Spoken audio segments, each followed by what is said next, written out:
Muito boa noite, queridos amigos. Estamos aqui de volta no Polêmica Espírita. Esse que é o nosso 22º Polêmica Espírita. É uma alegria, uma satisfação, uma felicidade muito grande estarmos aqui de volta, trazendo esse tema que é tão interessante, o Espiritismo e as previsões para 2057.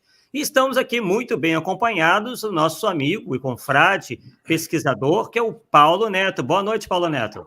Boa noite, Arthur. Boa noite a todos. Só queria confirmar com a Shirley Pigmentos de Luz se voltou a transmissão. Tivemos um problema técnico aqui e estava falando sem transmitir. Agora eu gostaria de saber de vocês se estão recebendo a transmissão, por favor. Vamos ver. Probleminhas técnicos aí. Ari, boa noite. Acredito que sim, né, o Ari? Pode ser que sim. Então vamos lá, sim, vamos tá. prosseguir Ok, então. Beleza. Vamos seguir. Ótimo. Beleza, tudo ok então agora, probleminhas técnicos aí.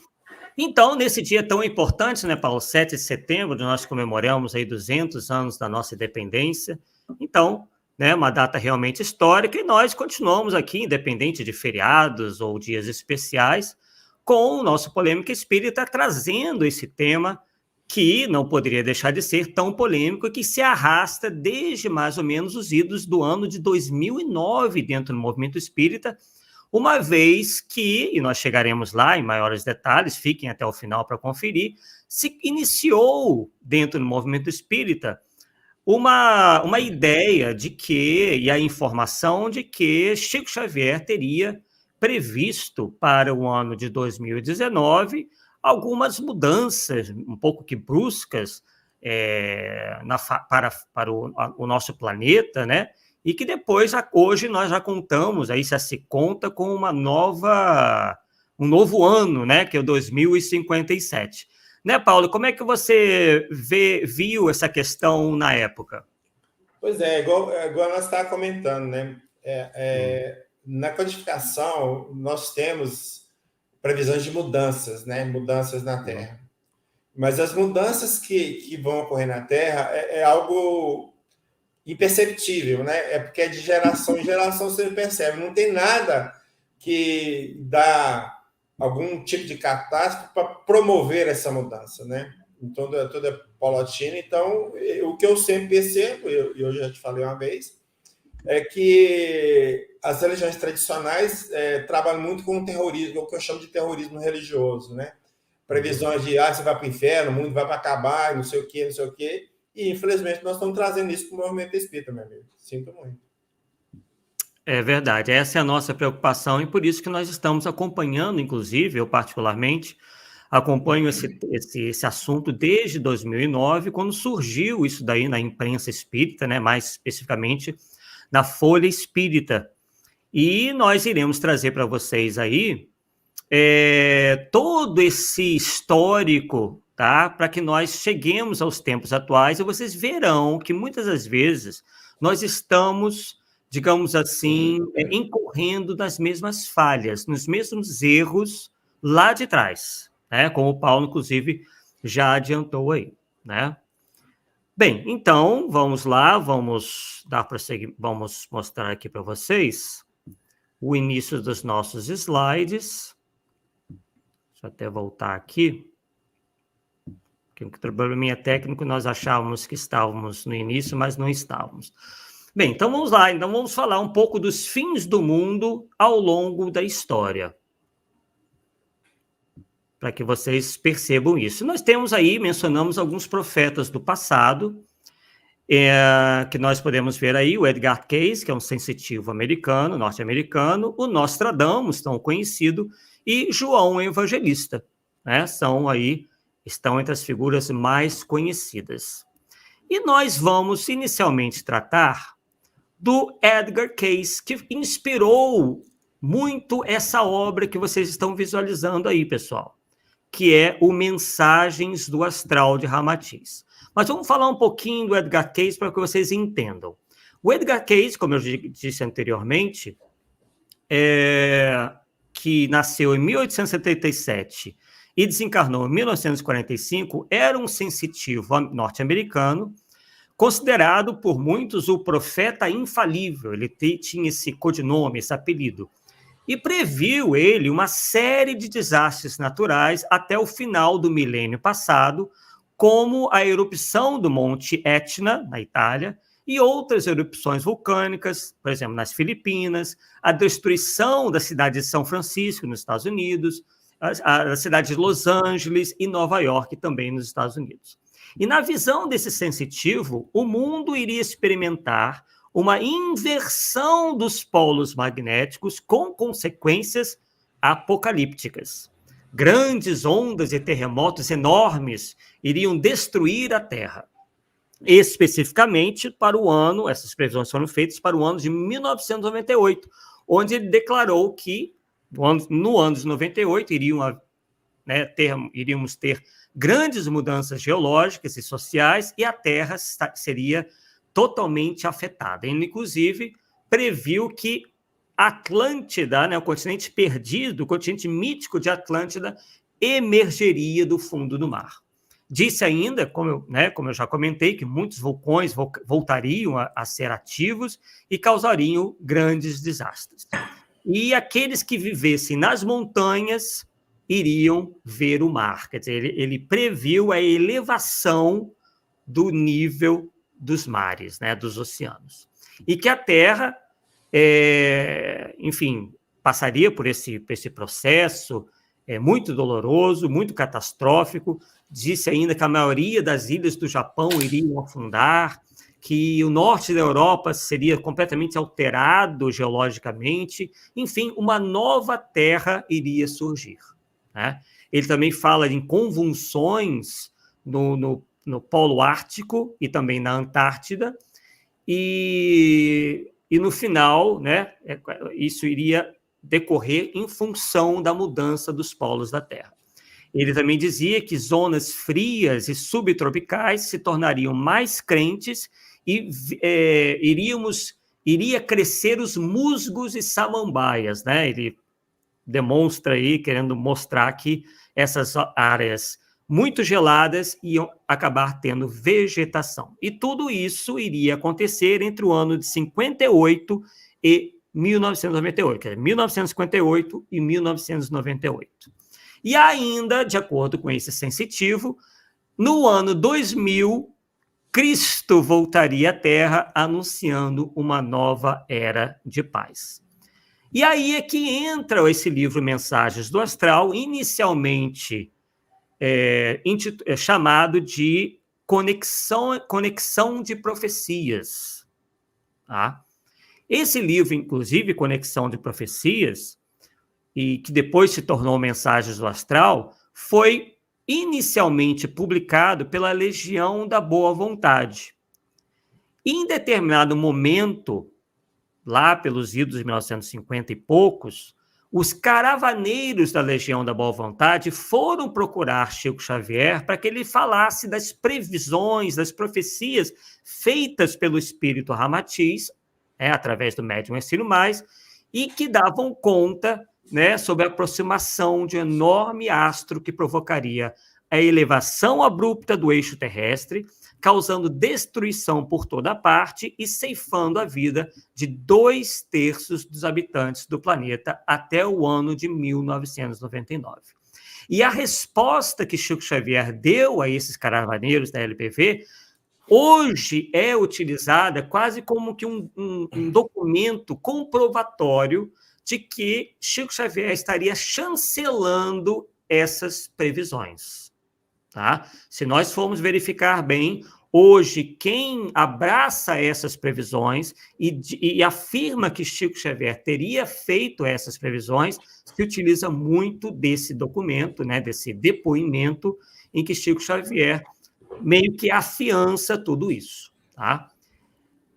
E dentro dessa mesma tendência, um dos primeiros a aceitar também o conteúdo desse livro, antes chamado de Conexão de Profecias e depois chamado de Mensagens do Astral, foi o Alziro Zarur. Aliás, antes de falar do Alziro Zarur, há uma outra obra também atribuída ao Ramatiz, em que eles insistem, e essa obra é muito mais recente, tá? Que eles insistem na tese da aproximação desse tal astro intruso que causaria toda essa destruição. Mas vamos lá.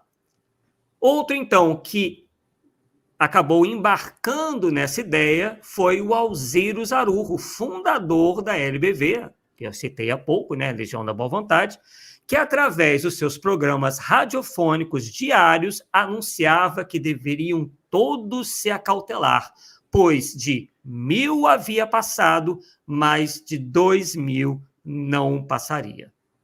Tá? Então, o Alziro Zarur, ele acreditava também nessas profecias, né,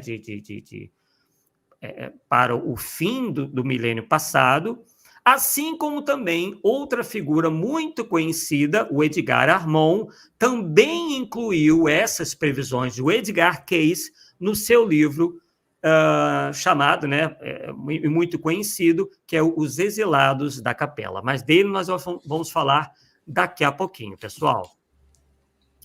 Que é justamente, né, esse nosso próximo slide. Então, outro, como eu já falei, que dessa feita, em nome do Espiritismo, passou a divulgar as catástrofes vindouras, foi Edgar Armond, que admirava e acreditava nos escritos atribuídos ao espírito Ramatiz e também era um admirador de Edgar Cayce. Então, aí é que começou, dentro do nosso movimento, essa coisa toda. No entanto, os anos de 99 e 2000 se passaram e nada de extraordinário aconteceu. Terremotos, erupções vulcânicas, maremotos, enfim, toda uma série de eventos ocorreram como desde sempre se deram na face do planeta, sem que 1% sequer do que fora previsto por Ramatiz ou também por Edgar Cayce tivesse ocorrido, né, Paulo? E não vai correr mesmo, né? Só de anos tempo, né? Vamos conhecer um pouquinho o que diz lá no livro Os Exilados da Capela. 2 trechinhos para que vocês tenham uma noção, para quem ainda não leu, ou não conhece essa obra, ou não lembra do conteúdo dessa obra. Então, por exemplo, diz lá, como a órbita é oblíqua, a do astro intruso, em relação ao eixo da Terra, quando se aproximar de mais perto e pela força magnética de sua capacidade de atração de massas, promoverá a verticalização do eixo com todas as terríveis consequências que este fenômeno produzirá. E ainda, mais adiante, ele diz o seguinte, com a verticalização do eixo da Terra, profundas mudanças ocorrerão, maremotos, terremotos, afundamento de terras, erupções vulcânicas, degelos e inundações de vários territórios planetários, profundas alterações atmosféricas, fogo e cinzas, terror e morte de toda a parte. Isso está lá no Exilados da Capela, 9ª edição, é uma edição da LAC, né? Na página 194. Né? E o que a gente encontra, por exemplo, no livro do Ramatiz, para vocês verem a similitude, que, na verdade, isso tudo foi inspirado no sensitivo Edgar Cayce, que tanto Edgar Armond quanto Hercílio Mais eram grandes admiradores. Ramatiz, por exemplo, diz nesse livro Conexão de Profecias, é óbvio que, ao se elevar o eixo terráqueo, o que há de acontecer até o fim deste século, o século XX, né, porque o livro foi de 1956, também se modificarão, aparentemente, os quadros do céu astronômico com que estão acostumadas as nações, os povos e tribos. Mais adiante ele diz, com a elevação gradativa do eixo terráqueo, os atuais polos deverão ficar completamente libertos dos gelos e até o ano 2000, aquelas regiões estarão recebendo satisfatoriamente o calor solar.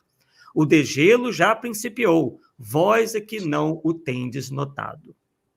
E aí, na página 37, ele ainda diz, a fase mais intensa da modificação física situar-se-á entre os anos de 1982 e 1992. Já faz tempo, hein?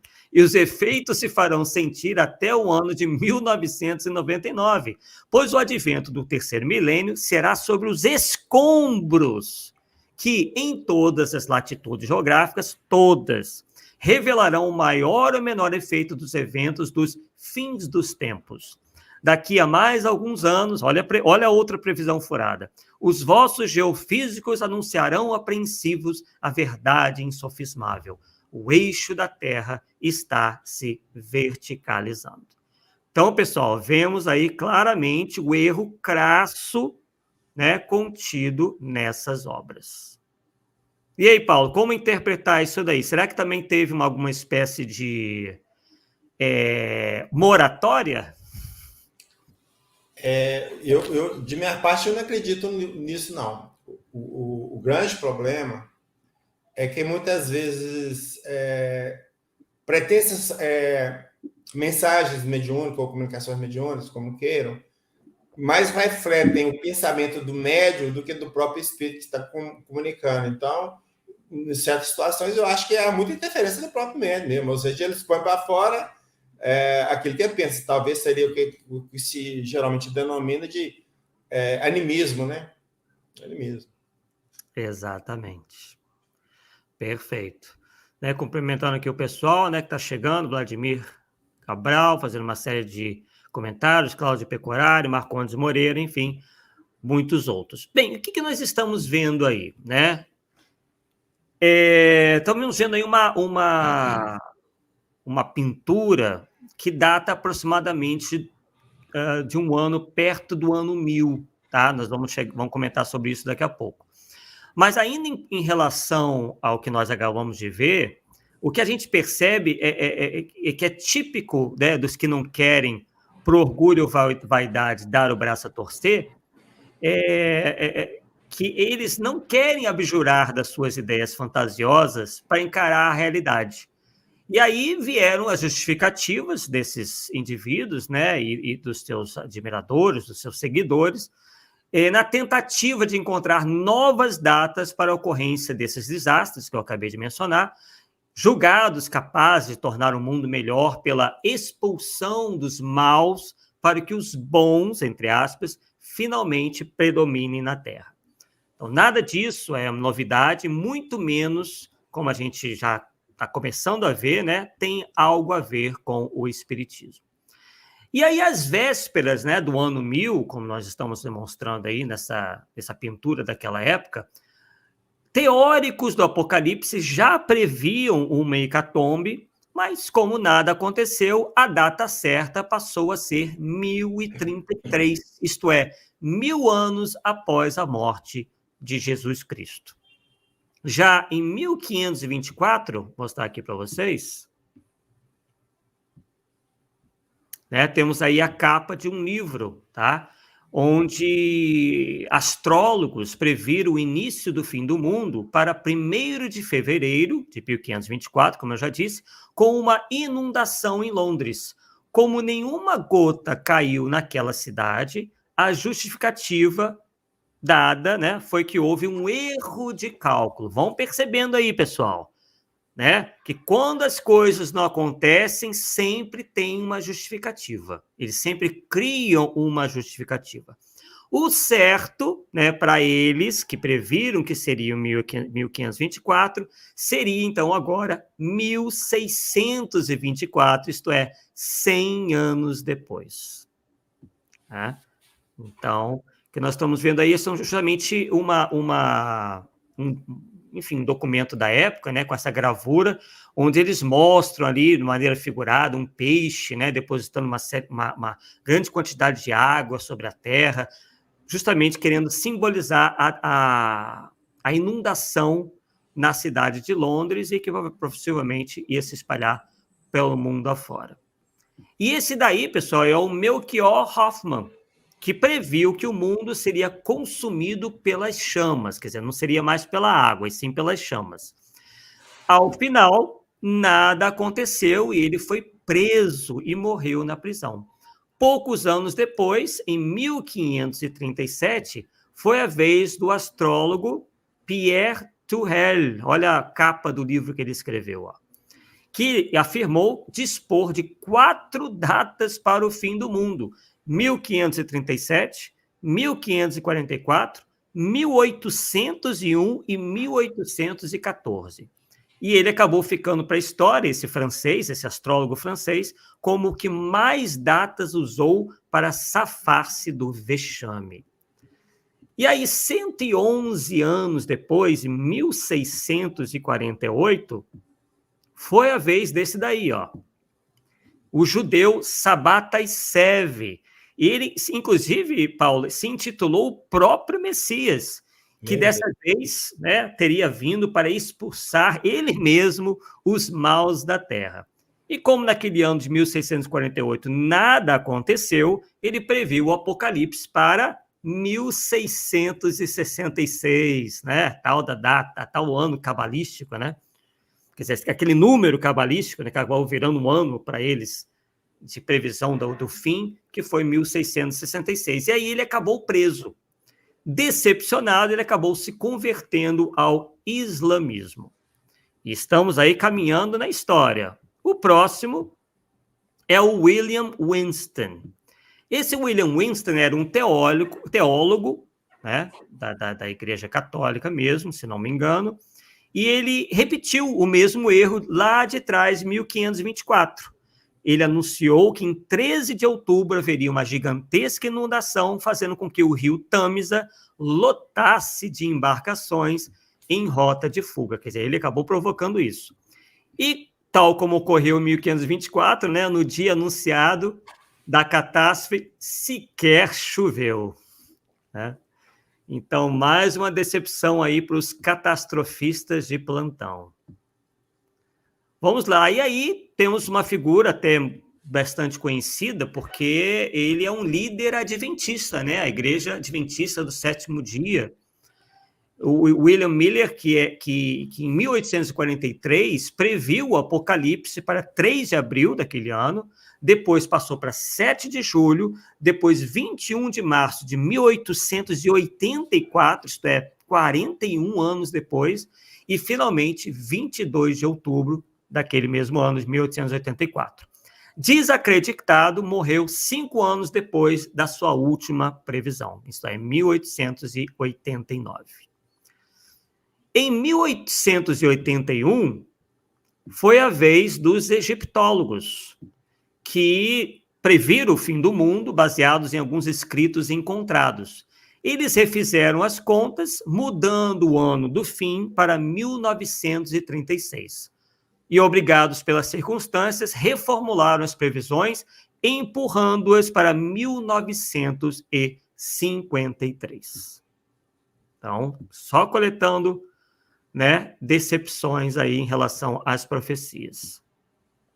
E no início do século XX foi a vez dos testemunhas de Jeová, o que nós estamos mostrando para vocês aí, ó, é um trechinho aí da revista Sentinela, né, que é a revista oficial dos testemunhas de Jeová, onde eles estão se referindo aí à última data da previsão, porque, na verdade, eles previram 3 anos para o fim do mundo, né?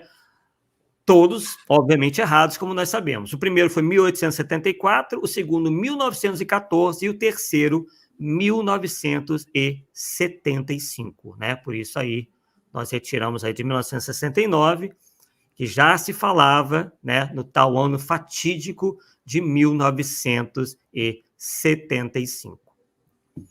Mais adiante, nós chegamos aí ao final do século XX, no ano de 1980, onde um presságio astrológico árabe dizia que o mundo deveria se preparar para uma catástrofe devido a uma conjunção. Olha a conjunção aí, ó, mostrando para vocês aí, de Júpiter e Saturno em Libra. Então, a astrologia aí sempre sendo, volta e meia sendo utilizada para tentar corroborar datas para grandes acontecimentos. Bem, e aí, chegando em 1999, os crentes nas previsões de Nostradamus, que nós citamos no início, davam como certo um cataclismo em 10 de março. Como nada aconteceu, atribuíram o erro ao próprio Nostradamus. E aí, em 2000, vários teóricos do Apocalipse disseram que o juízo final ocorreria naquele ano. Como aconteceu, né, no ano 2000, a previsão pulou para 2033. Então, estamos há 11 anos aí para a época prevista também por alguns, né, para que ocorra esse tal fim do mundo, com grandes catástrofes, transformações abruptas, enfim. E mais recentemente, como todos sabem, foram as profecias maias, as utilizadas para novamente espalhar o temor. Caminharam para o fracasso, pois nem mesmo os maias afirmaram que o fim de um dos seus 3 calendários representava o fim do mundo. Já a visão, entre aspas, apocalíptica disseminada no nosso meio espírita, e não amparadas pela doutrina, como nós daqui a pouco já vamos mostrar para vocês, tenta ser um pouco mais light, pessoal, nas previsões, uma vez que não seria exatamente o fim do mundo, mas apenas uma sucessão de acontecimentos, geralmente de ordem catastrófica, que provocaria uma seleção entre os espíritos mais adiantados e mais atrasados. No entanto, apesar da sutil diferença, as previsões não têm se mostrado menos equivocadas.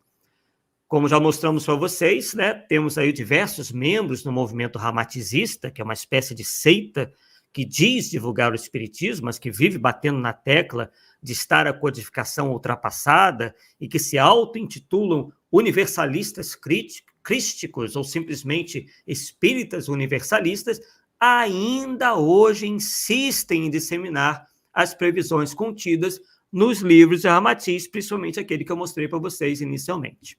O tema é tratado abertamente em revistas, sites da internet, programas de TV e congressos desse movimento ramatizista, como se as ditas previsões já não tivessem se esboroado, como mostramos para vocês. O livro lá é claro que todos aqueles adventos iriam ocorrer até, no máximo, o ano 2000.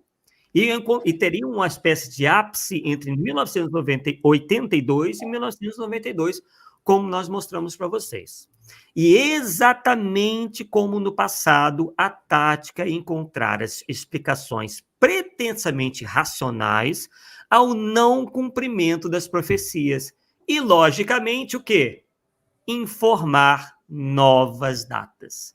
E o primeiro a se arriscar nisso, dentro desse movimento ramaticista, que é muito afeiçoado a essas previsões, é o médium Roger Bottini Paranhos, que disse o seguinte, ó, consta lá do site dele, né, o seguinte: realmente os eventos de fim dos tempos foram adiados, olha a tal da, né, como disse para vocês aí, e a partir da próxima década começarão a se intensificar os sinais de efetivação da transição planetária, sendo que por volta de 2036 teremos os mais impressionantes eventos. E aí, Paulo, será que vai ser em 2036? Rapaz, eu não vou estar vivo para comprovar isso, não, mas sacanagem, viu?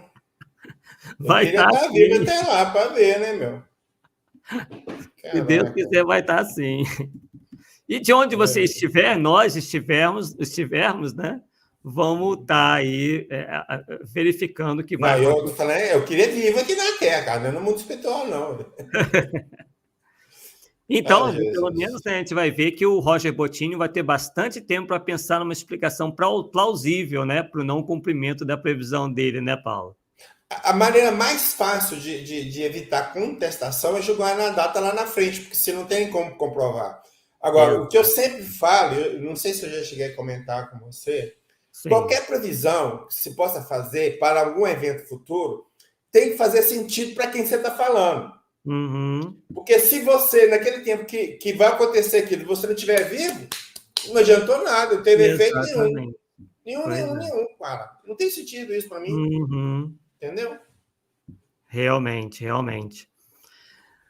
Bem, e aí, na verdade, né, o que ocorre com os indivíduos que acreditam nessas previsões, sejam elas vindas numa embalagem religiosa ou não, é que esses não desistem, Paulo, da sua crença, mas, ao contrário, mais se aferram a ela, por incrível que pareça, né? E há um caso clássico relatado no livro, que eu vou mostrar aqui para vocês, um livro muito interessante, quem puder ler, Está em inglês, mas acredito que já tenha uma versão em português, que é Quando a Profecia Falha. É um caso clássico, né? É um livro clássico que relata casos clássicos, que são desses 3 autores aí, tendo esse Leon Festinger aí como uma espécie de líder, tá? Ele é um psicólogo. Então, ele e os colegas dele se infiltram em uma seita do fim do mundo composta de 15 pessoas. E essas pessoas acreditavam que uma mulher recebia mensagens de extraterrestres e que o mundo acabaria, segundo eles, naquela época, em 21 de dezembro de 1954. E aí, antes da catástrofe, eles seriam, claro, resgatados pela nave-mãe e levados para um lugar seguro. Daí, como nada aconteceu, a mulher que se comunicava com os ETs disse ter recebido uma nova comunicação, em que o grupo era elogiado por ter espalhado tanta luz com suas orações, que Deus decidiu cancelar a destruição do mundo. Olha, vejam só. Haviam, pois, encontrado um meio de acreditar na profecia furada. Então, a gente pode perceber, né, que direta ou indiretamente, o que se tem como quase como uma regra, é que esses crentes nos fins dos tempos, nos fins do fim do mundo, eles se colocam invariavelmente numa posição de salvos e direitistas do Cristo, enquanto que quem não acredita geralmente é posicionado como herético, descrente e esquerdista do Cristo. Esse é um termo que eles muito utilizam. E o fim dos esquerdistas do Cristo se deveriam ser mesmo morrer, sem dó nem piedade, na visão desses extremistas. Já os primeiros, os direitistas do Cristo, nem cogitam da hipótese de morrer, pois, como são muito bonzinhos, herdarão a terra renovada. E, como dizíamos anteriormente, Paulo, logo no início, mais recentemente surgiu a notícia, comentada, inclusive por mim, lá atrás, num artigo que eu escrevi no meu site, intitulado Chico Xavier e as Confusões Apocalípticas, que o médium Chico Xavier também teria feito uma previsão de grandes acontecimentos para 2019 e que o Brasil seria praticamente poupado da hecatombe, já que aqui é o coração do mundo, pátria do Evangelho. E aí, eis que se passaram, né, várias datas limites e nós estamos aqui novamente alertando mais uma vez sobre a incessante e inglória tentativa de tornar o Espiritismo mais uma seita dessas, né, uma seita apocalíptica, como tantas outras que passaram pelo mundo. E em março de 2012, nós também lançamos um artigo chamado O Espiritismo e os Vários Fins do Mundo, onde nós fizemos esse estudo aí que nós mostramos resumidamente para vocês, em que a gente já citava as várias ocasiões em que fanáticos religiosos se arriscaram a fazer previsões e, como vimos, né, erraram fragorosamente. Alguns chegaram até a arriscar estabelecer datas por diversas vezes, como vocês viram aí, já que após cada previsão, nada acontecia, ou nada aconteceu, né? As previsões eram basicamente as mesmas. Alguma possível falha na interpretação ou uma moratória qualquer, concedida por Deus, algum alienígena ou divindade qualquer. E por incrível que pareça, o Espiritismo, apesar de todo o grandioso trabalho, né, do nosso codificador Allan Kardec e dos espíritos superiores no propósito de tornar a doutrina espírita, né, um farol de lucidez, né, para iluminar as nossas consciências, não passou incólume as tentativas, né, de desviar o movimento espírita dos seus mais nobres objetivos. E como dissemos lá atrás, né, tudo pareceu começar nos anos 50, com as previsões do Médio Auxílio Mais, adotando esse pseudônimo aí de Ramatiz, a fim de dar maior credibilidade às suas ideias, no meu ponto de vista. Segundo ele, a aproximação de um astro resultaria na elevação abrupta do eixo terrestre, ceifando assim a vida de 1/3 da população do planeta e deixando um rastro de completa destruição. A data limite naquela ocasião era o ano 2000.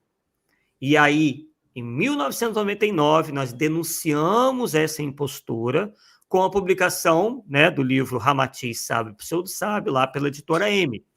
Em 2008, escrevemos um outro artigo chamado Catastrofismo Aparvalhante, as previsões apocalípticas que não se cumpriram, em que nós lembramos ao nosso leitor na época a importância de estarmos alertas a esse tipo de conteúdo.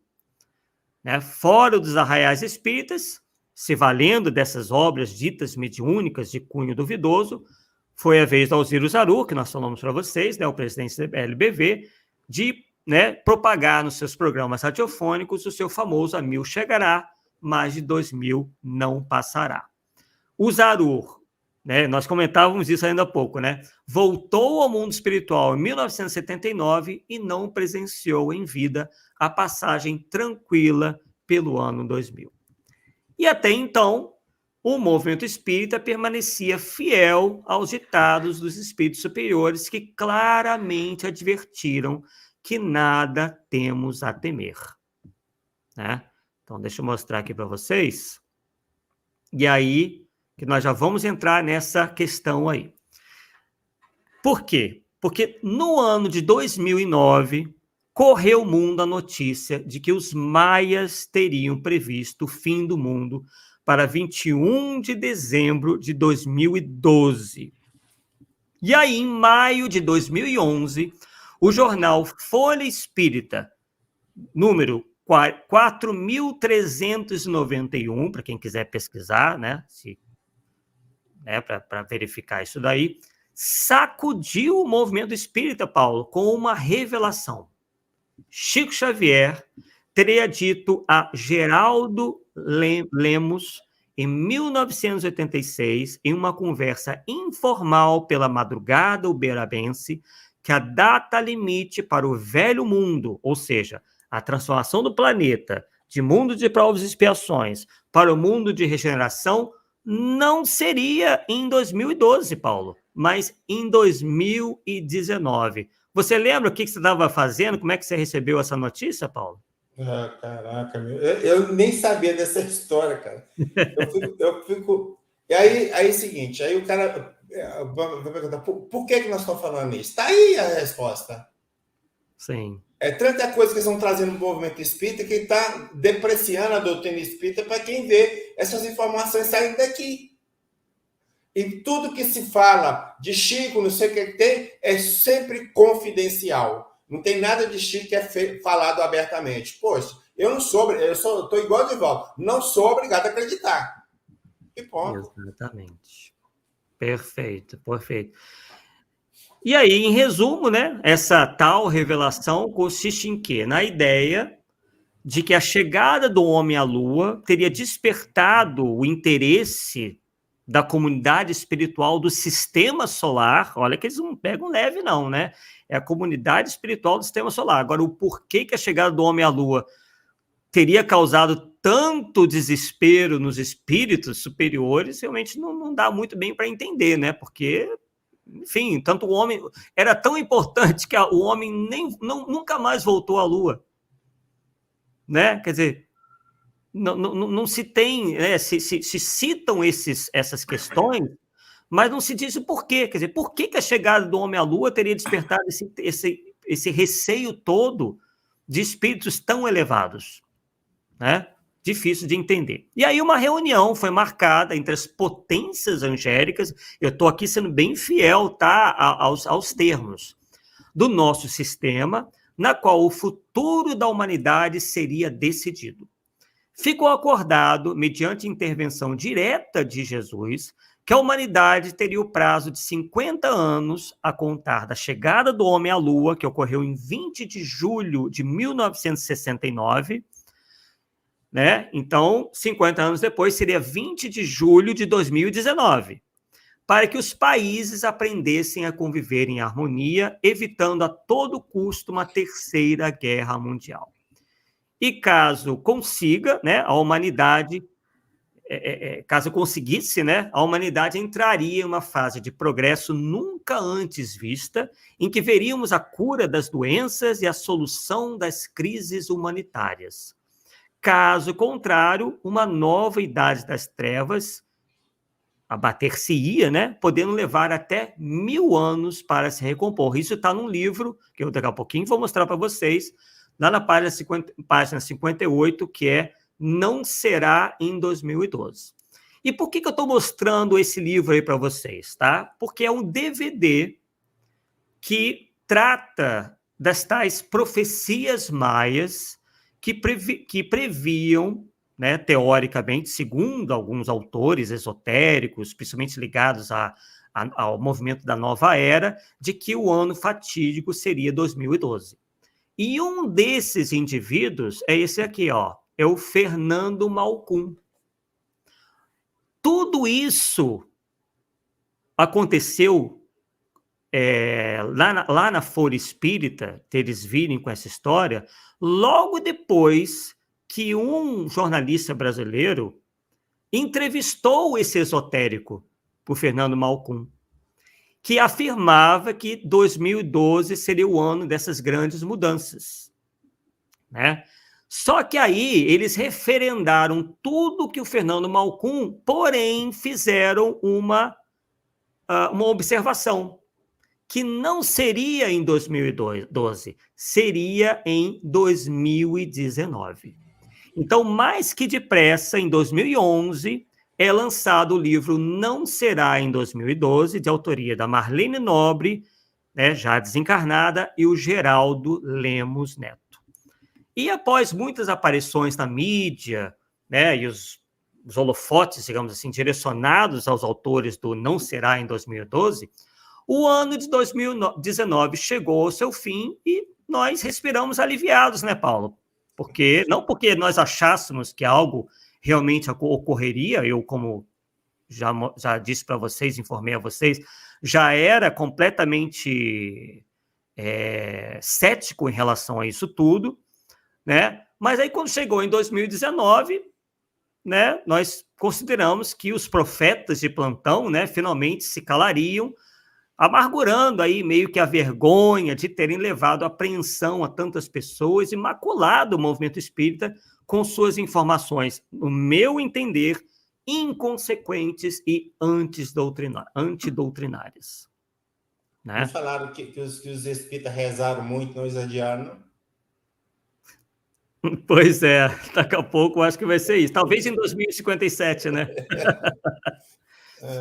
Estamos mostrando para vocês aí uma caravana que o Fernando Malcum, esse esotérico da nova era, organiza. Ele geralmente faz isso, né? Essas viagens, obviamente, muito bem pagas, onde as pessoas pagam muito bem, para que ele se ciceroneie, né? Pelas pirâmides do Egito, pelos Machu Picchu, enfim, esses lugares místicos aí. Então, a gente percebe que são pessoas que ganham a vida com isso. Então, eles têm que criar temas que possam chamar a atenção. Nada melhor do que prever um fim do mundo, né, Paulo? Para chamar bastante a atenção. E chama mesmo, porque desperta uma certa curiosidade, porque, igual você está mostrando aí, ao longo da evolução da própria humanidade, isso permeia a humanidade, essas ideias. Então, causa, quer queiramos ou não, quer gostemos ou não, causa curiosidade. E aí, tudo que se publica a respeito disso vende muito. Então, tá aí o motivo, né? Exatamente. Então, nós estamos mostrando aí, ó, um seminário que houve na Associação Médico Espírita da Serra Gaúcha, né, doutora Marlene Nobre, que foi presidente por muitos anos da AME, né, Associação Médico Espírita, junto ali o Geraldo Lemos Neto, anunciando, né, e divulgando o livro Não Será em 2012, tá? Só para que vocês possam aí reconhecer. Tá? E aí ó, mais um livro, ó. Aliás, esse não lembro se é um DVD ou um livro, que diz, ó, claramente aí, ó, 2019, o ápice da transição planetária. Paulo, você que que gosta muito, né, da língua portuguesa, que se esmera nisso aí, ápice quer dizer o quê? O limite, né? O ponto mais alto, né? Que daí para frente já é nova era, né, cara? Ó, o que eu falo é o seguinte: sim. Olhando a nossa volta, eu imagino assim, que mais 500 anos aqui na Terra não vão ter um planeta de regeneração. Na pior das hipóteses, para não ser mais. Poxa, o que tem aí na nossa volta que a gente olha de crimes, de pessoas morrendo de fome, de tudo, né? Sim.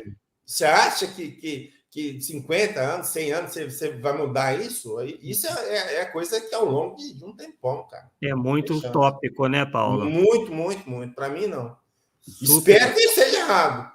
Espero que esteja errado, mas eu não vejo de outra forma. Sinto muito. Então, lá, quando eles lançaram esse livro, eles eram peremptórios. Vai ser em 2019. Ó. Chico Xavier revela a data limite. Lá data limite é justamente isso, né? O ápice da coisa, onde tudo, né? Então, tá bem claro que a proposta era essa aí, tá? Mas vamos lá. E aí chegou 2020 e, para nossa surpresa, em meio à pandemia, né, pelo coronavírus, surge a notícia de que o ano fatídico na verdade, 2057. Novamente, é o senhor Geraldo Lemos Neto, também chamado de Geraldinho, fundador da Vinha de Luz Editora, que revive sozinho a profecia, já que a doutora Marlene Nobre desencarnou em 2015. Reafirmando a todo momento ter convivido com Chico Xavier, o senhor Geraldo Lemos se faz valer da boa fama do médium mineiro para deflagrar novamente a sua campanha com a velha e surrada cantilena apocalíptica, sem o menor embasamento doutrinário e factual. Para piorar, dessa feita, as previsões incorporam teses ufológicas e futuros contatos diretos com extraterrestres e suas naves espaciais. A alegação dessa feita é que a humanidade conseguiu resistir à não conflagração de uma guerra nuclear e que assim, segundo o Espírito Emmanuel, no livro Plantão de Respostas, Pinga Fogo 2, esse que estou mostrando para vocês, o mundo estaria regenerado em 2057. Então vamos ver o que diz nesse livro Plantão de Respostas, Pinga Fogo 2002, pessoal. Vamos lá. Então temos ali, ó. Pergunta: o que a doutrina espírita pode dizer a respeito do fim dos tempos? Isto é, como ocorrerá a transformação do planeta em planeta de provas e expiações para o de regeneração? E a resposta foi: através da busca da espiritualização, superação das dores e construção de uma nova sociedade, a humanidade caminha para a regeneração das consciências. Emmanuel afirma que a Terra será um mundo regenerado por volta de 2057. Cabe a cada um longa e árdua tarefa de ascensão, trabalho e amor ao próximo com Jesus. Este é o caminho. Né? Então, realmente, efetivamente, consta, né, desse livro essa previsão. Mundo regenerado será um mundo regenerado. Quer dizer, então o processo acaba ali. 2057 nós já seremos um mundo regenerado. Então nós temos aí, né, estamos em 2022, 35 anos. Paulo, então você confirma que você realmente acredita que seja muito pouco tempo, né? Com certeza, meu, com certeza. Não tem jeito. É igual eu te falo. É só olhar a volta. É só olhar a volta. Para não ir muito longe. Veja o que o homem ainda faz com os animais. Para não ir muito longe. Vamos esquecer os seres humanos, o que eles fazem com os outros seres humanos. Vamos ver o que eles fazem com os animais. Porque tratar bem os animais, tratar os animais com amor, para mim é sinal de evolução, cara. E aí, o que nós fazemos aí é absurdo, né? Sinto muito. Nós temos aí um número infinito, praticamente, de problemas a serem solucionados no mundo, né? Então, realmente, 30 e poucos anos seria um tempo demasiado exíguo para a solução desses problemas. Só que aí, Paulo, o que nós encontramos, né? E já é do seu conhecimento. Um outro livro, né, chamado Encontros no Tempo, de autoria do Hércio Marques C. Arantes, publicado na época em que o Chico Xavier ainda estava entre nós, né, aqui no mundo terreno, onde consta o seguinte, deixa eu mostrar aqui para vocês. Olha lá. Muitas realizações para o terceiro milênio, segundo Emmanuel, então, mesmo espírito, poderão talvez ocorrer depois de 2990. Cara, melhorou bem agora, cara. Melhorou Eu estou bastante. acreditando agora. Esse aí parece que está bem mais sensato, né, Paulo? Uai, com certeza. E aí continua ele dizendo, imaginemos, pois, certos fenômenos de triagem, então perceba que ainda vai estar ocorrendo, vai estar né, o fenômeno de triagem, onde espíritos melhorados irão encarnar em maior número e aqueles que serão, né, retardatários vão começar a migrarem para outros planetas, né, no mesmo patamar. Então, imaginemos, pois, certos fenômenos de triagem para séculos não muito próximos. Os amigos desencarnados afirmam que na próxima galáxia, de cuja vida e grandeza compartilhamos, existem numerosos mundos de feição primitiva, aptos a nos receberem para estágios mais simples de progresso espiritual, caso não queiramos seguir o surto de elevação em que a nossa Terra está penetrando. Então, a gente vê claramente uma imensa discordância sobre datas atribuídas ao mesmo espírito.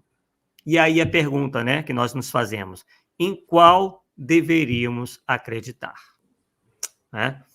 Bem, segundo a doutrina espírita, o processo de transformação é atual, não sendo, portanto, algo a se iniciar no futuro, quer dizer, encontra-se em plena marcha. Na Gênese de Allan Kardec, nós aprendemos que cada vez mais menos espíritos inclinados ao mal reencarnam na Terra e mais espíritos propensos ao bem viriam em seus lugares. Tal processo, sendo lento e gradual, consolida-se através de várias gerações, povoando o planeta de espíritos mais propensos ao bem. Inclusive, deixa eu fazer aqui, ó. Então, é isso que nós encontramos, né, na codificação. Então, olhem lá, ó. Aliás, olha o que diz ali, ó.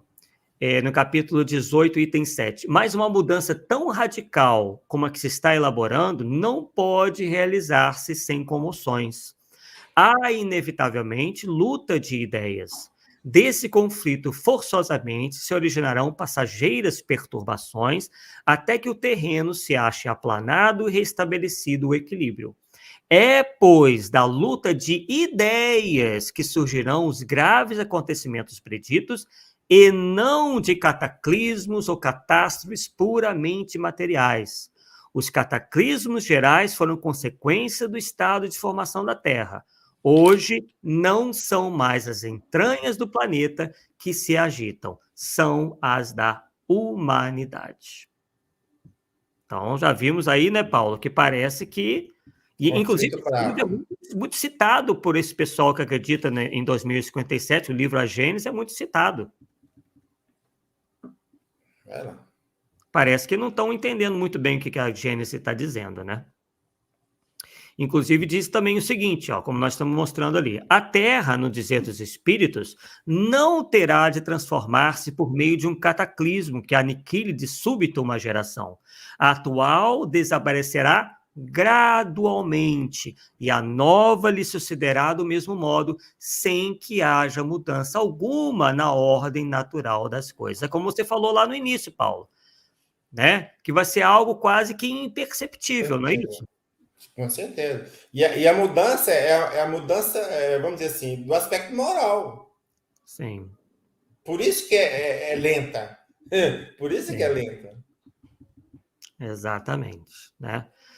E mais adiante, né, diz o seguinte: tudo, pois, se processará exteriormente, como só ia acontecer com a única, mas capital diferença de que uma parte dos espíritos que encarnavam na Terra aí não mais tornarão a encarnar. Em cada criança que nascer, em vez de um espírito atrasado e inclinado ao mal, que antes nela encarnaria, virá um espírito mais adiantado e propenso ao bem. Então, a doutrina espírita nos traz, né, essa calma, né, essa questão de não ser algo abrupto, porém gradual, lento, né, gradativo. E isso se encontra novamente exarado nessa pergunta que Kardec faz aos espíritos. Disseram os espíritos que os tempos são chegados em que tais coisas têm de acontecer. Em que sentido se devem tomar essas palavras? E os espíritos superiores nos respondem: em se tratando de coisas de tanta gravidade, que são alguns anos a mais ou a menos. Elas nunca ocorrem bruscamente, como o chispar de um raio. Porque 30 anos é ocorrer bruscamente, né, Paulo? Com certeza, com certeza. São longamente preparadas por acontecimentos parciais, que lhes servem como de precursores, quais os rumores surdos que precedem a erupção de um vulcão. Pode-se, pois, dizer que os tempos são chegados, sem que isso signifique que as coisas sucederão amanhã. Significa unicamente que vos achais no período em que se verificarão. Quer dizer, período. Esse período pode ser, né, largo, né, bem mais largo da humanidade. Desde lá da codificação, os espíritos falam, e Kardec concorda, que nós já estamos no período de transição.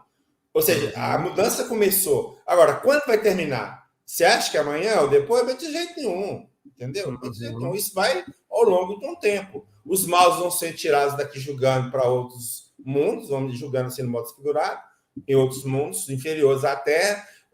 Quem vai reencarnar são espíritos bons. Isso ao longo de um tempo, a população da Terra estará totalmente modificada para ter um viés mais de espíritos bons. Ponto. É essa que é a transição. Então, é jeito mesmo, não tem jeito. Com certeza, com certeza. Bem, então nós nos referimos, né, a essa revelação que surgiu através do Folha Espírita, que causou relativo impacto no movimento espírita, gerando discussões e debates. E aí, quando eu tive notícias sobre esse caso, a primeira pergunta que eu fiz para mim mesmo foi: por que só agora? Se essa conversa com o Chico Xavier ocorreu em 1986, por que 25 anos depois é que veio a público? É para a gente se questionar, né? Isso me levou a outras questões, como, por exemplo, quando o Chico Xavier soube dessas revelações?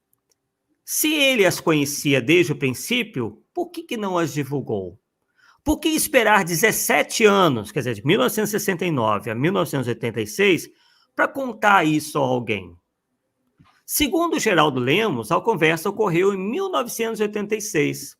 E aí, né, nós constatamos que o Geraldo Lemos guardou o segredo até que, não suportando a própria consciência, ao que nos parece, resolveu contá-lo, né, contar esse segredo a Marlene Nobre, que, por sua vez, confidenciou ao Geraldo Lemos né, que ela tinha recebido outras revelações do Chico Xavier, né, não sobre a data limite do velho mundo, como eles dizem, mas sobre o papel do Brasil nesse processo. E aí, dessa forma, os autores resolveram dar publicidade a essas revelações, unindo-as num tema comum.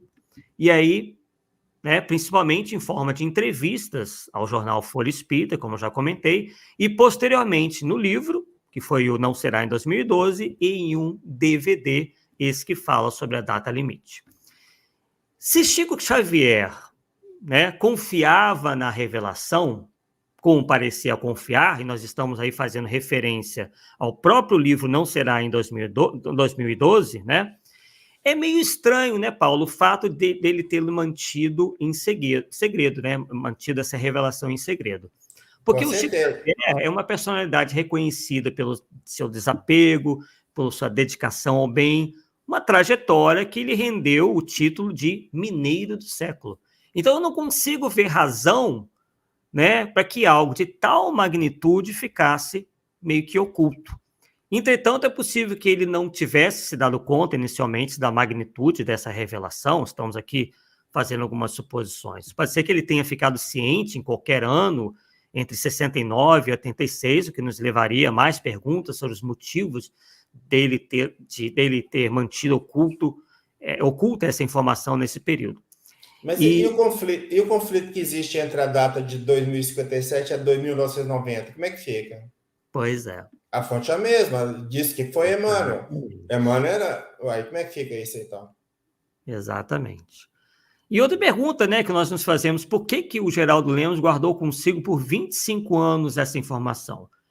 né, ele parece crer firmemente, né, nessa veracidade, isso está lá na página 45 desse livro, mas possivelmente não quisesse se expor. E por que só revelar essa questão do Chico Xavier após as tais profecias atribuídas aos maias terem se popularizado, né? Realmente são perguntas que nós nos fazemos, né? Inclusive, retiramos alguns trechos do livro para que vocês possam aí verificar, ó. Segundo a imposição do Cristo, as nações mais desenvolvidas e responsáveis da Terra deveriam aprender a se suportarem umas às outras, respeitando as diferenças entre si, abstendo-se de se lançar em uma guerra de extermínio nuclear. A face da Terra deveria evitar a todo custo a chamada Terceira Guerra Mundial. Então, essa opinião, né, eu escrevo, coloca como responsáveis pelo que ocorrer com o planeta aqueles que governam as nações. Porém, logo em seguida, a gente lê algo que contraria essa ideia, que diz o seguinte, né, no livro: Geraldinho, caso a humanidade encarnada decida seguir o infeliz caminho da Terceira Guerra Mundial, uma guerra nuclear de consequências imprevisíveis e desastrosas. Ué, são os responsáveis os governantes ou a humanidade encarnada inteira? Ou ainda, como poderemos... Na página 58, como poderemos facilmente concluir, tudo dependerá, em última análise, das nossas próprias escolhas, quer dizer, já passou essas escolhas nossas, enquanto entidades individuais ou coletivas, para o nosso progresso e ascensão espiritual. Então, a gente vê aí, né, algumas incoerências, né, que uma vez a coisa está na mão dos governantes, depois passa a estar nas mãos da humanidade por inteiro, né? E um dos pontos destacados, com ênfase nesses textos do livro, seria o papel do Brasil nesse processo regenerador. E aí, como a gente sabe, desde a publicação do livro Brasil, Coração do Mundo, Pátria do Evangelho, onde o Brasil é colocado com destaque na possível condução do mundo pós-apocalíptico, escolhido por Jesus para ser o coração do mundo, é cada vez mais comum o apelo meio que nacionalista, né, patriota na literatura espírita, e veio bem a calhar, né, porque estamos em 7 de setembro. A exaltação à nacionalidade e até mesmo a tentativa de minimizar os problemas brasileiros, isso está lá na página 75. Mas a gente não vai entrar, obviamente, nessa questão por agora. Então, como eu disse anteriormente, os autores desse livro buscaram em diversas profecias subsídios para sustentar a ideia de uma renovação que se operará em um futuro próximo. E aí, na página 13, eles começam fazendo uma breve explicação da profecia maia sobre 2012, com o intuito de demonstrar as razões pelas quais eles aceitariam a profecia, quer dizer, eles aceitam todas as profecias atribuídas aos maias, porém não na data prevista, e sim em 2019. E a primeira coisa que chama a atenção, né, foi justamente, inclusive até uma das coisas que mais me chamou a atenção foi um erro na data. Uma hora eles falam que é 22 de dezembro de 2012 e outra 21 de dezembro de 2012, tá? Mas tudo bem. E aí nós analisamos essa entrevista do Fernando Malcum, esse que nós mostramos aí, o esotérico da nova era, que tem disponível na internet, e observamos que o entrevistador dele, o Amantino de Freitas, em nome da Folha Espírita, fez um questionamento citando a data como sendo 22 de dezembro. E o Fernando Malcum não corrige o Amantino de Freitas, né? É interessante. E, enfim, né? Quer dizer, então a gente percebe que a coisa está muito mal assim explicada, né? E a gente foi consultar outros. Na época, nós consultamos outros especialistas em profecia maia, como um professor da Universidade da Califórnia, chamado de nome Gerardo Aldana, que diz que aquilo é uma interpretação forçada, né, da profecia maia. E ao fim do primeiro capítulo do livro Não Será em 2012, a gente observa o que me parece assim, a mais clara e direta referência ao argumento de autoridade, né? os autores negam a profecia maia porque Chico Xavier havia dito que seria em 2019. Quer dizer, não tiveram interesse nenhum em refutar a profecia maia, que se mostrou, inclusive, completamente errada, que, em linhas gerais, atende aos mesmos objetivos da revelação do Chico Xavier. Então, eles desacreditam na data pelo simples fato do Chico Xavier ter dito, supostamente, o contrário. E aí, Paulo, que nós vamos entrar aí nas questões em que você realmente tem um aprofundamento muito grande.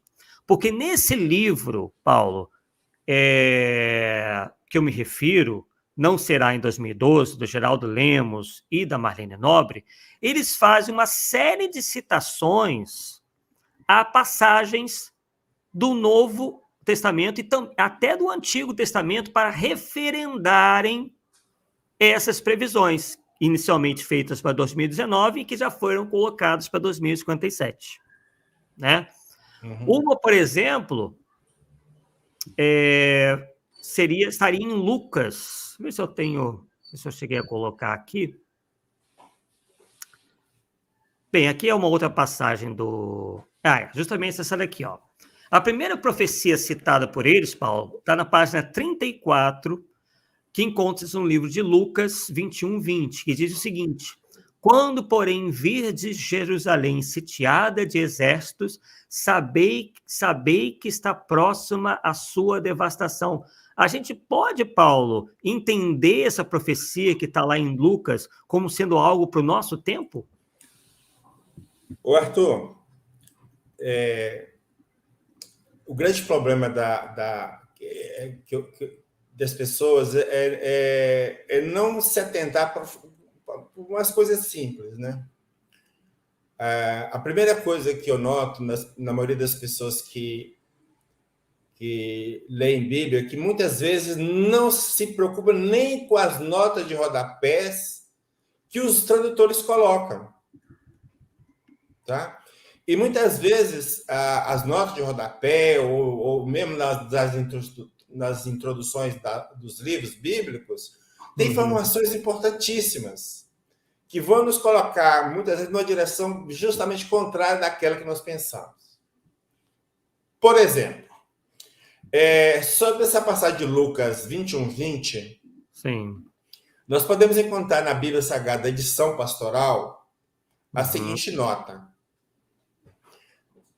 Então, é o tradutor da Bíblia, é o público, né? Não sou eu que estou falando, não, tá? sim. É ele lá. Lucas descreve a destruição de Jerusalém no ano de 70 depois de Cristo. Esse acontecimento marca o final da história do povo da Antiga Aliança. A Antiga Aliança geralmente é o Antigo Testamento, né? Daí para frente, não há mais separação entre judeus e pagãos. O povo de Deus da Nova Aliança será a construção das pessoas vindas de todos os povos da terra. Essa Bíblia é de cunho católico. Uma Bíblia de cunho... e essa passagem de Lucas, que tem referência aí, ela tem a correspondência em Mateus e em Marcos. Tá? Ou seja, Lucas, Mateus e Marcos falam a mesma coisa, né? Então, na Bíblia Shed, que é uma Bíblia de cunho protestante, na parte de Marcos, que fala a mesma coisa de que Lucas, eles falam o seguinte: as predições de 14, 20 são os versículos 14 e 20 Marcos, do capítulo 13. São interpretadas em Lucas 21, a 21 é esse ponto aí, 21, 20, referentes ao quê? Aos eventos de 66 a 70 depois de Cristo, ou seja, a destruição de Jerusalém. Então, o contexto é local, sim. Eu não diria nem que seja um futuro próximo, porque muitas vezes os livros muitas vezes foram escritos depois dos acontecimentos. Então, é fácil você pegar um acontecimento já acontecido, entre aspas, né, e falar que é a previsão, você já sabe do resultado. Então, na Bíblia tem muito disso, que as pessoas não percebem, né? São fatos transformados em profecias. né? Quer dizer, tem um fato acontecido, então vamos falar, lá atrás tem alguma coisa que refere a esse fato que aconteceu. Mas é claro, você já sabe que o fato aconteceu, é fácil você criar a profecia lá atrás, né? A Bíblia Sagrada Voz também fala a mesma coisa da questão da guerra judaica, lá no ano de 66, 70. Então, o Russell Norman Chaplin tem um livro chamado O Novo Testamento Interpretado Versículo a Versículo. Ele pega a Bíblia e disseca item a item. São uns 4 volumes, livro grosso, grandão, letra pequena. Você nem calcula o trabalho que dá para ler. Então, ele também fala assim, ó, Lucas, se referindo nessa passagem de Lucas, né? Lucas fala no cerco de Jerusalém por exércitos, alusão direta à invasão romana do ano 70 depois de Cristo. Exato. E a gente sabe, né, Paulo, que Jerusalém foi destruída 3 vezes, né? 587 a.C., por Nabucodonosor, em 70, essa que está se referindo, depois de Cristo, por Tito, e em 135 depois de Cristo, por Adriano. Né? Então, se faz referências certamente a uma dessas duas, né? Porque a outra ocorreu antes de Cristo. Uma dessas duas destruições, uma em 70 e outra em 135. Né? Só que aí, Paulo, o que a gente encontra no livro comentado pelos autores é o seguinte, ó. Os autores dizem, parece bem claro que a cidade de Jerusalém está envolvida nesses acontecimentos finais, anunciados pelo profeta Daniel e retomados por Lucas, porque será sitiada pelos exércitos. Olha, se ele está... Olha, você vê, ele pega um acontecimento de trás e quer jogar para frente. Aconteceu lá atrás, sim. Lucas estava se referindo à destruição de Jerusalém, que nós mostramos, que são os próprios tradutores que falam disso, tá? Mas Daniel, na verdade, não tem essa profecia que dizem que tem, né? O livro de Daniel, ele surgiu no século 2 ou 3 a.C., quando a comunidade estava sendo perseguida e em crise. É a época em que o rei Antíoco IV, ou seja, os judeus estavam em guerra, né? E toda vez que tem essa situação de guerra, domínio, vem profecias tipo fim do mundo. Mas que fim do mundo o quê? Daquele mundo de desgraça que eles estão vivendo para um mundo novo. Sim. Então, não tem nada a ver com profecia de a Terra vai acabar, não existe nada disso, meu amigo. Então, tudo é invenção desse povo. Sinto muito. E aí, Paulo, eles também citam, né, nesse livro, a citação na página 33, do livro de Apocalipse de João, né, capítulo 1, versículos 1 e 3. Então, o livro de Apocalipse é muito utilizado para isso também, né? Vamos lá. Bíblia Sagrada do Peregrino. Bíblia Católica, editora Paulus. Isso é na introdução do livro Apocalipse. Quem escreve se autodenominou João. Aí cita 2, 3 passagens que ele fala que é João. E diz estar confinado numa ilha por confessar Jesus Cristo. Segundo João, um nome tão frequente, presta-se a múltiplas identificações. Ou seja, João se é para quem você quiser, né? Na antiguidade, se apresentou o apóstolo evangelista por sua autoridade apostólica, garantia de canonicidade e por ser escritor. Bom, as dúvidas e negações surgiram quando se começou a desviar a interpretação do milênio. Dionísio de Alexandria, morto em 264, e Eusébio de Cesareia. São teólogos da antiguidade, né? Hoje, continuamos a unir este livro às cartas e ao evangelho num corpo joanino. Junta isso com o evangelho de João. Mas, presta atenção agora, são poucos os que atribuem esse livro ao apóstolo João. Esse livro qual? O Apocalipse, que nós estamos falando. Embora converge como válido o nome de outro João. Quer dizer, um João que escreveu, mas não um João evangelista. Não João, discípulo de Jesus. Veja bem, no livro de Atos dos Apóstolos, um determinado capítulo lá, vai afirmar taxativamente que Pedro e João eram pessoas analfabetas de pai e mãe. Então, tudo que se tem, o evangelho de João não pode ser de João, as cartas de João não pode ser de João, as cartas de Pedro não pode ser de Pedro. É analfabeto. A não ser que seja psicografia, né, meu? Aí é outra história. Então, é isso que eu estou te falando. As pessoas não têm muito conhecimento, e aí eu alerto a quem fica fazendo referência bíblica, daquilo que a gente chama de crítica textual. O que é essa crítica textual? São pessoas de conhecimento, de língua, de costume, de línguas, não é só uma língua, sabe, aramaico, grego, de cultura, para entrar dentro dos textos bíblicos, tirar ali, ó, isso é possível, isso não é, isso é verdadeiro, isso não é, isso é adulteração, isso não é. Para você ter um exemplo, tem uma passagem em Mateus, é o último capítulo de Mateus, capítulo 28, e praticamente o último versículo, que é o versículo 19. Então, lá o contexto é mais ou menos assim, falando para os discípulos, e batizar em nome do Pai, do Filho e do Espírito Santo. Então, esse trecho, batizar em nome do Pai, do Filho e do Espírito Santo, não existe em 2 ou 3 manuscritos mais antigos. Olha, se não existe no manuscrito antigo, esses foram acréscimos. Sim. Mas quem acrescentou, quem incluiu, quem que adulterou? Os teólogos católicos para justificar a trindade, Pai, Filho e Espírito Santo. E a coisa fica tão evidente, Arthur, que no Atos dos Apóstolos tem o ritual do batismo, tem sim. Mas você sabe em nome de quem que eles batizavam? Está registrado em Atos dos Apóstolos e algumas obras, algumas cartas de Paulo? Em nome de quem que eles batizavam? Tem ideia? Batizava só em nome de Jesus. Ué, peraí, pera ainda. Jesus não fala para batizar em nome do Pai, do Filho e do Espírito Santo? Por que só batizava em nome de Jesus? É porque essa ordem não foi dada, meu amigo.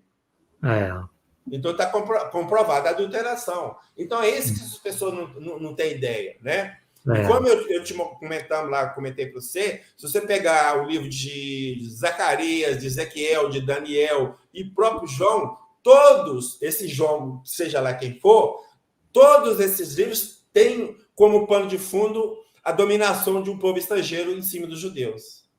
Pode observar. Então, é coincidência? Ou é o ponto comum do tal Apocalipse? Esse Apocalipse, então, voltando, seria para a Terra como um todo ou para aquele povo dominado que está sendo dominando eles? Fica aí. Pois é. E eles também vão fazer uma citação às profecias de Daniel. Os autores utilizaram-se de várias passagens do capítulo 8 do livro de Daniel, versículos 13, 15, 17, 18, etc., que de fato falam sobre acontecimentos futuros, né, no intuito de fazer parecer presente o tempo da profecia. O que você teria a dizer aí sobre... O livro de Daniel é algo como uma versão da Bíblia hebraica. Isso é uma nota de rodapé na Bíblia... Não, aliás, não é de nota de rodapé, não, desculpa. Isso é da obra de... Aliás, não é uma obra só. Eu uso muito o autor Bart D. Ehrman. Ele é dessa crítica textual e a vantagem dele, que eu acho, é que ele foi um evangélico assim, daquele bem fundamentalista, entende? E lá chegou num momento que ele surtou, como se diz o outro, assim, não, essa Bíblia eu não posso falar que ela é a palavra de Deus, porque é cópia de cópia, de cópia de cópia, então se você não tem o jornal para provar que então...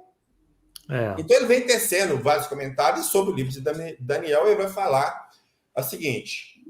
Sim. O livro de Daniel é algo que é uma versão da Bíblia hebraica para o livro Apocalipse. Um livro que os fundamentalistas modernos pensam estabelecer um plano para a história humana até os nossos tempos. Pensam, tá vendo? Ele já coloca, né? Estudiosos críticos veem como algo de fato bem diferente, como um livro do seu próprio tempo e lugar. Ou seja, então está falando, os críticos estão vendo este livro de Daniel como da época. E que é o contexto da época? Na época, deixa eu ver aqui, só para a gente contextualizar, o que estava acontecendo? Os gregos estavam dominando os hebreus.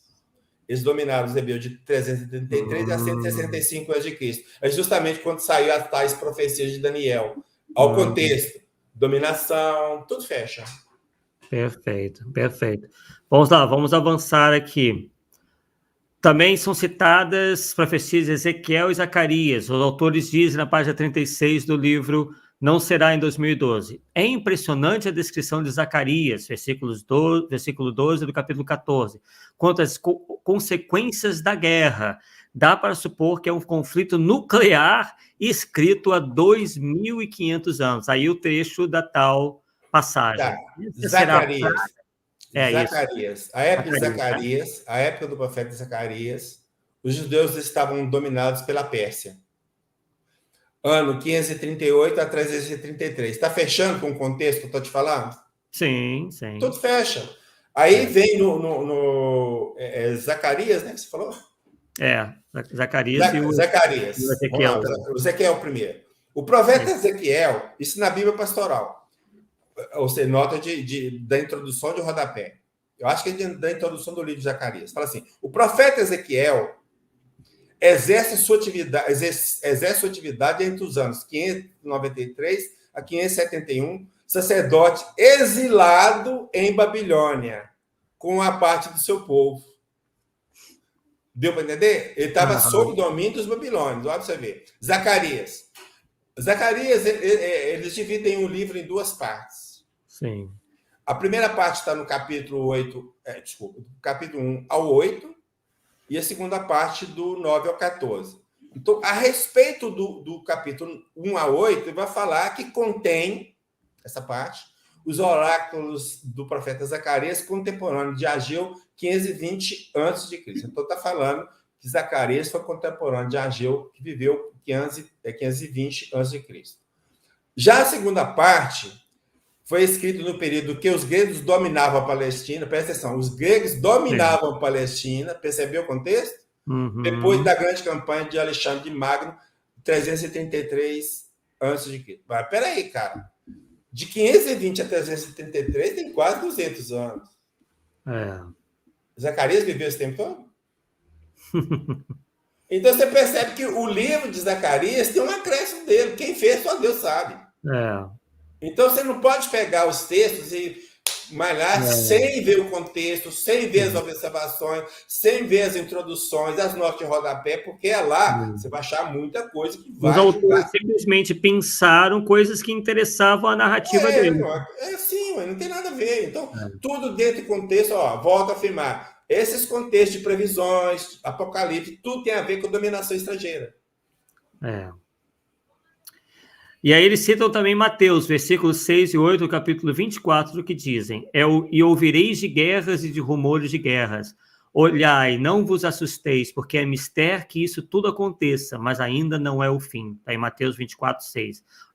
Mas todas essas coisas são um princípio de dores. Mateus 24, 8. Se você pegar o contexto, eu vou tirar... porque é o seguinte, nós temos Mateus, Marcos e Lucas. Bem próximo desse capítulo aí, do 24, então lá. Aliás, no capítulo 24, Mateus fala de Jesus. Em verdade vos digo que não passará esta geração sem que todas essas coisas aconteçam. Marcos, passagem correspondente. Na verdade vos digo que não passará essa geração sem que todas essas coisas aconteçam. Lucas, mesma passagem. Olha, mesmo contexto. Em verdade vos digo que não passará essa geração até que tudo aconteça. Eu te pergunto, aconteceu alguma coisa? Ou aquela geração não passou até hoje? Então, as coisas muitas vezes são simbólicas e são relacionadas ao contexto da época. Sim. Então, Jesus está falando alguma coisa para aquela pessoa, aquela geração. Não esse fim do mundo, é uma outra coisa. Eles talvez entenderam o recado de Jesus. Agora, nós, longe dos acontecimentos, fica difícil. É difícil. Fica difícil a gente entender. Agora, que tem a ver com o fim do mundo, com catástrofe, não tem nada a ver, porque está bem claro, os 3 evangelhos, não passará essa geração até que tudo isso aconteça. Aconteceu? Não.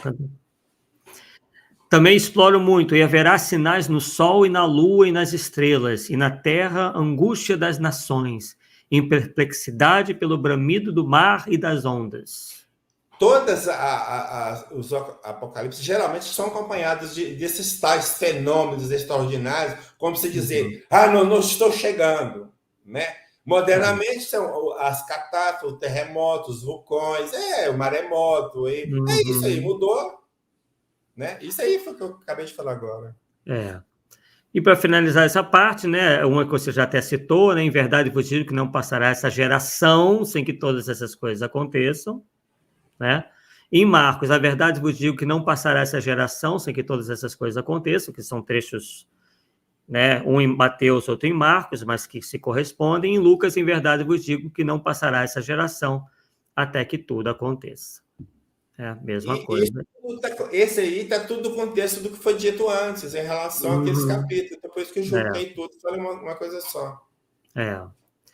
E aí, né, vamos voltar um pouquinho para a Gênese de Allan Kardec, porque na página 7 desse livro, dos autores, né, Geraldo Lemos e Marlene Nobre, Não Será em 2012, eles citam um texto, né, da Gênese, item 1 e 6 do capítulo 28, no qual se lê sobre as transformações que aguardariam a Terra, pois havia chegado o tempo de mudanças. E eles ressaltam que o processo de transformação era atual, não sendo, portanto, algo a se iniciar no futuro, que encontrava-se em plena marcha, o que, né, que a gente está de acordo realmente. Posteriormente, né, já na página 8 desse livro, os autores fazem crer que a suposta revelação de Chico Xavier sobre 2019 seja uma espécie de fase final do período de mudança assinalado pelos espíritos em A Gênese. E aí, o que é em comum, né? A gente poderia perguntar entre as duas ideias. A gente pode dizer que ambas dizem, né, que a humanidade vai se melhorar continuamente, a ponto de, em dado momento, superar suas crises, inaugurando uma nova era de paz e prosperidade nunca antes vista na Terra. Mas como que isso se daria? Segundo a Gênese de Allan Kardec, no capítulo 18, cada vez mais, como nós já lemos aqui, menos espíritos inclinados ao mal encarnariam e mais espíritos propensos ao bem viriam em seus lugares.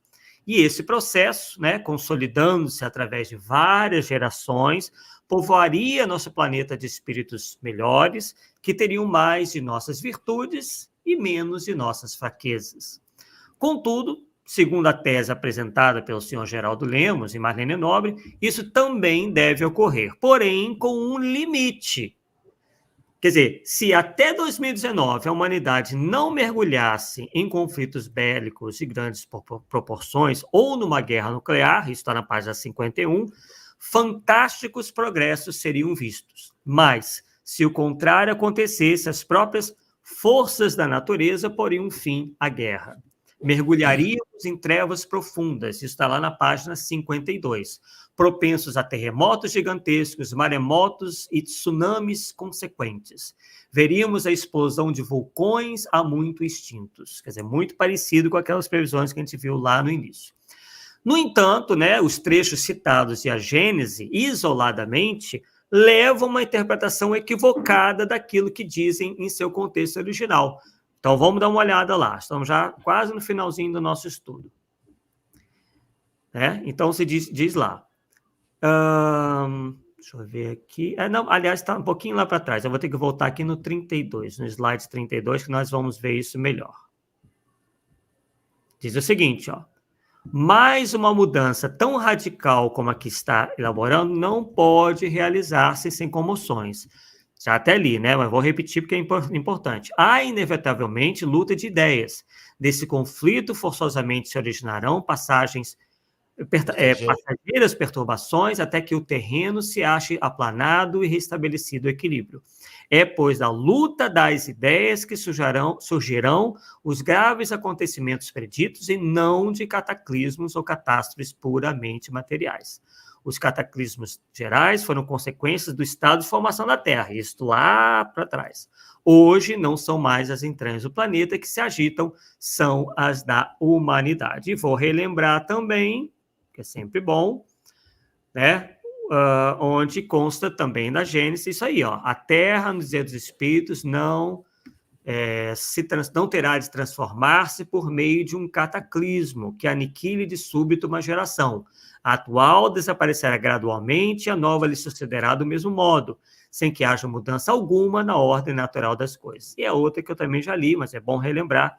Tudo, pois, se processará exteriormente, como só ia acontecer, com a única, mas capital diferença de que uma parte dos espíritos que encarnavam na Terra aí não mais tornarão a encarnar. Em cada criança que nascer, em vez de um espírito atrasado, inclinado ao mal, que antes dela encarnaria, virá um espírito mais adiantado e propenso ao bem. Então, torna-se aí textualmente evidente, por isso que nós fizemos questão de repetir, que para Kardec, o processo de transformação da Terra causaria conflitos de ideias e revoluções humanas, mas não desastres naturais. Dessa forma, fica, né, enfraquecida a iniciativa de usar o livro A Gênese como base à revelação apresentada, né?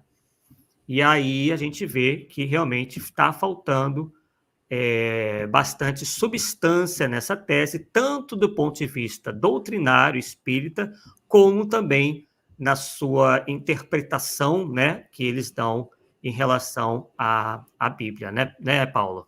Não Sim. fica isso, o que você acha? Não fica isso bem evidente? Bem evidente. E não adianta você buscar as coisas na Bíblia, porque fica igual os crentes, tira o que quer da Bíblia, tá certo? Ela serve para qualquer motivo, né?